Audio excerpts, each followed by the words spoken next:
ناظرین، آج انشاءاللہ الکریم جس بیماری کے متعلق ایک خاص وظیفہ آپ کو بتانا ہے وہ ہے فالج۔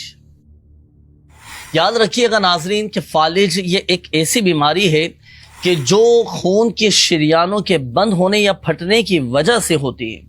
تو اس خون کے شریانوں کے پھٹنے یا بند ہونے کی وجہ سے یہ فالج کے مریض کو طویل عرصے تک یہ معذوری لاحق بھی ہو سکتی ہے۔ اور یاد رکھیے گا کہ کسی بھی بیماری کی کچھ نہ کچھ علامات ہوتی ہیں کہ جس کی وجہ سے وہ بیماری ڈائگنوز ہوتی ہے، پتہ چلتا ہے کہ آخر یہ بیماری کیا ہے۔ آئیے فالج کی چند ایک علامات میں آپ کو بتاتا ہوں۔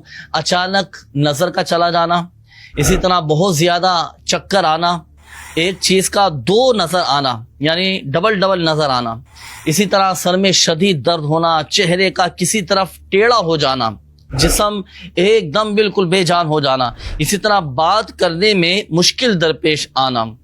تو یہ چند علامات ہیں کہ جو فالج کے مریض میں نظر آتی ہیں۔ اب آئیے فالج کے خاص دو روحانی علاج میں آپ کو عرض کرتا ہوں۔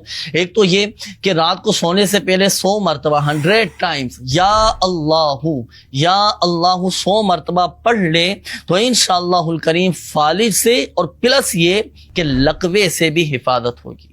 فالج کا دوسرا روحانی علاج وہ یہ کہ ایک نئی پلیٹ، نئی رکابی کہتے ہیں پلیٹ کو، ایک نئی پلیٹ لیں اور 11 مرتبہ 11 ٹائمز آپ لکھیں لا الہ الا اللہ۔ آپ چاہیں تو زعفران سے بھی لکھ سکتے ہیں، زردئی رنگ سے بھی لکھ سکتے ہیں، عام پوائنٹر سے، عام مارکر سے بھی لکھ سکتے ہیں۔ لا الہ الا اللہ یہ 11 مرتبہ لکھ لیں۔ لکھنے کے بعد اب اسے پانی ڈال کر آپ فالج کے مریض کو پلائیے۔ فالج کا مرض بھی جاتا رہے گا اور ایک اور فائدہ یہ بھی ہوگا کہ الحمدللہ عز و جل لقوے سے بھی نجات حاصل ہوگی۔ تو یہ دونوں روحانی علاج آپ کو بتائے گئے فالج کے مریضوں کے لیے بہت زبردست ہیں۔ مریض اگر خود پڑھنا چاہے تو خود بھی پڑھ سکتا ہے، نہیں پڑھ سکتا یا یہ جو آپ کو عمل بتایا گیا یہ نہیں کر سکتا تو گھر والوں میں سے کوئی بھی یہ وظیفہ پڑھ کر فالج کے مریض